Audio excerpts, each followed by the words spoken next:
I shouldn't have agreed to live with my mother-in-law. While enduring her usual nagging, I let out a deep sigh. My name is Sarah, and I'm 31 years old. I married my husband, Chris, who is 28, 3 years ago. Although we encountered minor issues at the beginning of our life together, we managed to work things out, just the two of us. A year after our marriage, Chris's father passed away. Feeling that we couldn't leave his disheartened mother alone, Chris suggested we start living with her at his parents' house. Little did we know that my mother-in-law would turn out to have such a terrible personality. It would have been bearable if it were just her nagging, but what she spouts are outright personal attacks. And they are completely baseless too. You're always holed up in your room playing on the computer, do some work for once, you freeloader. I can hear her snide voice from the hallway. She came to scold me right after breakfast. And to think, I was the one who prepared that breakfast. I have to hold back the urge to retort. For today, at least. After you finish breakfast, I was planning to clean up. Besides, I'm not playing on the computer. I'm working. You always have an excuse. You think I'm dumb just because I don't understand computers, don't you? It's not an excuse. Nowadays, people work all day on computers. I leverage my certified public accountant credentials to work from home. Although I worked in a senior's office for a while after getting a job, now I take on work individually.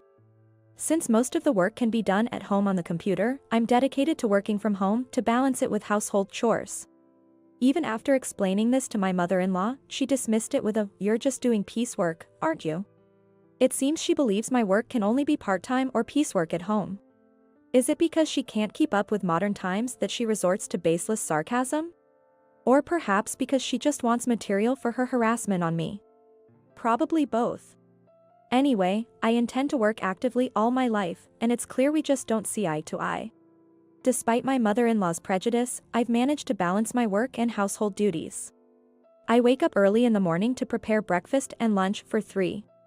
For dinner, I lay out a menu focused on vegetables and light flavors, paying attention to health. And I don't skimp on cleaning either. It seems my approach has had the opposite effect on my mother-in-law. She has stopped doing any household chores herself, constantly complaining about me instead. She spends her days watching TV or occasionally going out for coffee with friends, leading a carefree life. And yet, she has the nerve to call me, a person with high social esteem, a freeloader. I'd like to throw her words right back at her. One day, while feeling frustrated, I was shocked to see the credit card bill that arrived in the mail. What's this? A suit for $1,500, a bag for $2,000. I don't remember buying anything so expensive. Upon closer inspection, the purchases were made with my husband's card. I immediately asked him about it. "Hey, did you buy a suit and a bag?" "You got me." "Yeah, I did." "Needed them for work." "Needed for work? But you're in a regular sales job, aren't you? You don't need anything this expensive." Until now, my husband's suits were around $300, and he bought bags for a similar amount. Nah, good stuff is totally different. It makes me feel more composed and, above all, the appearance is on another level. See? I've gotten cooler recently, right? Do you think so? To me, it doesn't seem that way at all. A young guy in his 20s wearing a suit that's beyond his means looks like he's being swallowed by the suit, which I find rather unsightly. Sarah, you really have no eye for this. My mother-in-law barged into our conversation with gusto. Chris, you look fantastic. Really cool. Thanks, Mom. How dare you criticize how your husband spends his money when you're living off his earnings? Who do you think you are? I was furious with my mother-in-law for intruding into our conversation and making such baseless claims. The nerve, I thought, that's my line. But more than my incomprehensible mother-in-law, my anger grew towards my husband, who didn't back me up at all. I had a lot to say to my husband, but I knew it would end up with my mother-in-law defending him and screeching at me. So, I just warned him, anyway, please refrain from making such expensive purchases. Or at least, consult me beforehand, and left it at that. However, my advice had no effect. My husband's spending only continued to increase. And the expenses were all for entertainment, lavish meals at restaurants, high-end brand scarves and wallets, long-distance taxi fares. There was nothing that seemed truly necessary for work. My husband wasn't like this when we got married. The major factor behind his change was my mother-in-law. You're the man of the house, so act like it. Never help with the housework. Don't let her boss you around just because she's older. You need to show her who's in charge. Like a spell, my mother-in-law chanted this to my husband every day. My indecisive husband, lacking his own will, easily got swept up in her words. To bring back his kind nature, I had to seal away my mother-in-law's cursed words. I resolved to confront her and headed to her room. What do you want? I'm busy, so keep it brief, please. While watching a talk show and sipping her coffee, my mother-in-law spoke with a look of boredom. Listen, we can't save any money because of Chris's wasteful spending. We absolutely need savings for house repairs or illnesses. Anything that might come up. That's just because you're bad at managing money. At his age, he should be making about $90,000 a year, right? You're off by an order of magnitude. Wait, he's making $100,000 a year? To her, an order of magnitude seemed to mean increments of $10,000, but I kept silent. Taking my silence as confirmation, her eyes gleamed. Anyway, could you also tell Chris to stop his wasteful spending? Okay, is that all? If you're done, can you leave? She shooed me away as if I were a dog or a cat, waving her hand dismissively. This is hopeless. A few days later, my mother-in-law stormed into my room, breathing heavily. What do you want, barging in like this? With a smug look, she thrust a green paper at me. Sign this now and get a divorce. You were after Chris's money from the start, you gold digger. Chris has already signed in the divorce oath she held. I snatched the divorce oath from her hand and headed straight to Chris's room. Chris, did you sign this? Yeah, Mom said you were only after my money. I see. And you believed her? Well, she's my mom. His response made up my mind. All right. Let's get a divorce. I packed the divorce oath, my laptop, valuables, and clothes into a suitcase and left my in-laws' house. My parents' house was too far away to return to on a whim. For now, I checked into a business hotel to calm down. Getting a divorce was a definite decision for me. To top it off, I can't believe that I was accused of being after the money. I couldn't imagine living with a man who had given up using his own brain and had a dependent personality. I'll sign the divorce oath to send it to Chris tomorrow. I don't mind getting a divorce at all. In fact, it's a welcome escape, and I have no intention of fighting it. But there's something unforgivable. While meticulously reviewing the credit card statements, I came up with a perfectly legitimate counterattack. After getting a divorce, I was enjoying living alone. I chose a room with good security, so the rent is a bit high, but I have savings from my single days. And it shouldn't be disproportionate to my earnings. Living with Chris and his mother was stressful, and I realized that all over again. About a month after the divorce, I got a call from Chris. Hello? Sarah, please, listen to me. What do you want? I told you in the email that you could dispose of anything I left behind. It's not about that, it's serious. My card's been blocked. I snorted. What does he mean on my card, this blacklisted guy? Of course, it's blocked. You were just an additional cardholder, not the main. It's obvious that it would be blocked once I, the primary cardholder, canceled it. What? Really? That's a problem. I'm a stranger now. Deal with it yourself. With that, I ended the call. He kept calling me obsessively after that, but I never picked up. Actually, before marrying me, Chris had accumulated a lot of debt from revolving payments and installments that he couldn't pay off. I took on all of it and cleared it for him. Looking back, I should have cleared things with him instead. Well, there's no use looking back now. Due to the delays, his credit information must be damaged, and he probably can't get a card in his own name. Anyway, it's none of my business or responsibility anymore. A few days after Chris's incessant calls, there was someone waiting in front of my apartment. It was my former mother-in-law. She had followed me after spotting me in the city and figured out where I lived. I was impressed by her proactive approach, if nothing else.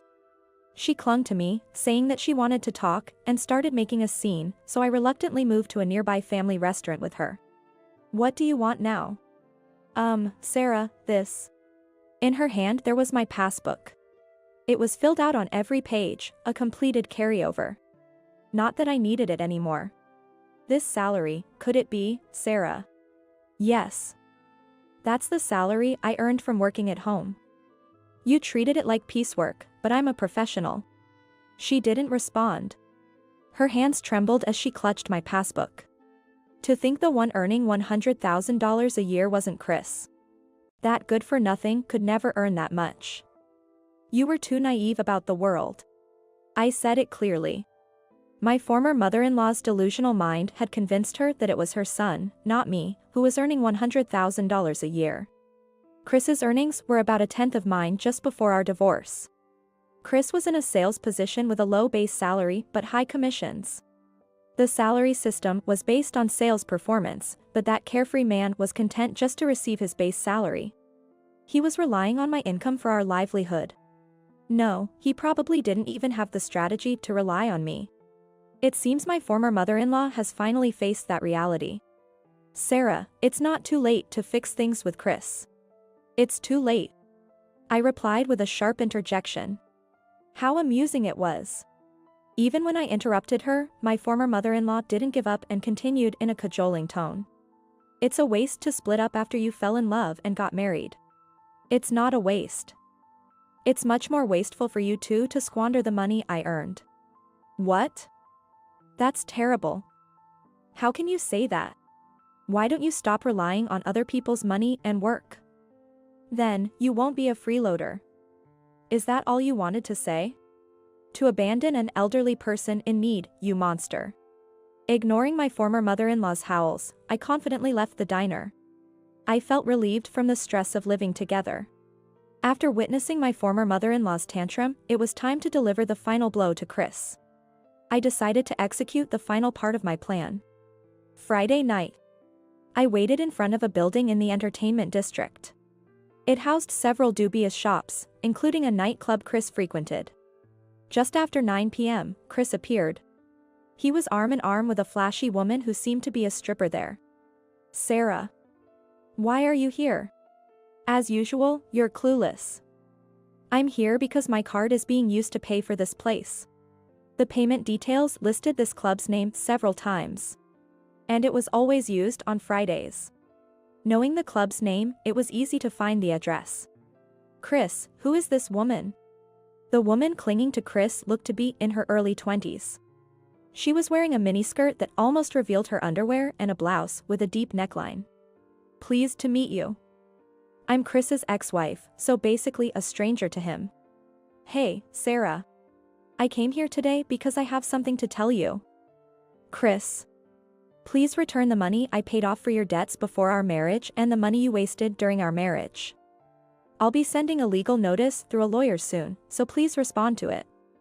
And you, it seems you've had a lot bought for you by him. But it all came from my money." "Wait, Sarah." Ignoring Chris's calls, I walked away with my heels clicking. How about that for a cool woman? Behind me, I could hear Chris and the woman arguing. The stripper with Chris was likely his affair partner. The credit card statements included expensive makeup and clothes from brands popular with young women. And even charges for short stays at hotels. These suspicious purchases were all concentrated on Fridays. Of course, the payments at the nightclub were also on Fridays. It turned out that Chris had been spending his Friday afternoons on dates with his affair partner. He would spoil her with expensive gifts and then take her to the nightclub for a companion outing. I decided to deal the final blow directly to Chris after seeing this pattern in the statements. I wasn't sure what the affair partner would do once she knew about Chris's financial situation, but I could guess it wouldn't end well. Afterward, as I declared, I sent a legal notice through a lawyer demanding repayment of the money. When it reached Chris and his mother, they came to the lawyer's office. They begged for help, saying, "You're supposed to help people in trouble, right? When the lawyer, Michael, asked about their situation, he learned that their house was filled with collection notices. Credit card bills, utilities, and even taxes. Chris's meager salary couldn't cover them. His mother had also almost no savings. Moreover, Chris's affair partner had demanded a large sum, claiming, "I didn't know he was married. I was deceived. Pay me compensation. We can't afford to pay for Sarah's credit card bills right now. We need a way to write off this debt," they said. But they were consulting the wrong person. After all, they were speaking to my lawyer, who represents the opposing side. "If you have a house, why don't you sell it and use the proceeds for repayment and compensation?" Michael suggested, then firmly added. "If you decide not to repay Sarah, of course, it will lead to a lawsuit." Hearing this, Chris and his mother left with their shoulders slumped. Later, they contacted Michael, saying they would sell the house to repay the debt and asked for some time. That was to be expected, they had no other choice. It took some time, but I got back the money Chris had squandered. Given the ordeal I went through, it would be justified to demand not only this repayment but also compensation for my distress. Considering I'm letting them off with just the credit card bills, they should be grateful. I also made them sign a document promising not to approach me. They will never appear in front of me again. Ah, what a relief. Alone in my comfortable apartment, I laughed out loud. Now, about Chris and his mother settled their debts by selling their house. Afterwards, they reportedly rented a room in a rundown apartment nearby. I've passed by that apartment, it's covered in ivy, with peeling paint, looking at least 50 years old. That must have been what they could afford with Chris's salary and his mother's pension. Far from learning his lesson, Chris became even less motivated and was eventually fired. Then, without looking for another job, he spent his days drinking at home. Eventually, he fell down the apartment stairs while drunk and was taken to the hospital by ambulance. While busy caring for hospitalized Chris and figuring out how to pay for his hospital bills, his mother ended up bedridden with a severe back problem. Because she became immobile, her dementia progressed, and she became unable to live alone. She's now waiting for a place in a cheap facility. I got a call from a relative of Chris, who informed me about their dire situation without me even asking. They even asked if I had any intentions of reconciling with Chris for their sake, but my answer was, of course no. The relative must have anticipated my response because I haven't received any more calls since then. 2 years have passed since the whole ordeal and I've moved again. This time, I'm not living alone. I'm living with a partner I plan to spend my life with. After divorcing Chris, I changed my way of working. I moved back to my parents' house and started working full-time at an office within commuting distance. Not just because my former mother-in-law was getting older, but my parents are too, and I wanted to be there to help them if needed. It was at this new job that I met my current husband. A year younger than me, he's dependable, a stark contrast to Chris. Most importantly, he loves and cherishes me. With my previous husband, I couldn't even consider having children because of his unstable income and personality. But with my current husband, I feel we can tackle parenting together. Holding a positive pregnancy test, I can't help but smile, imagining my husband's joyous reaction. This time, I'm determined to build a proper family and seize happiness.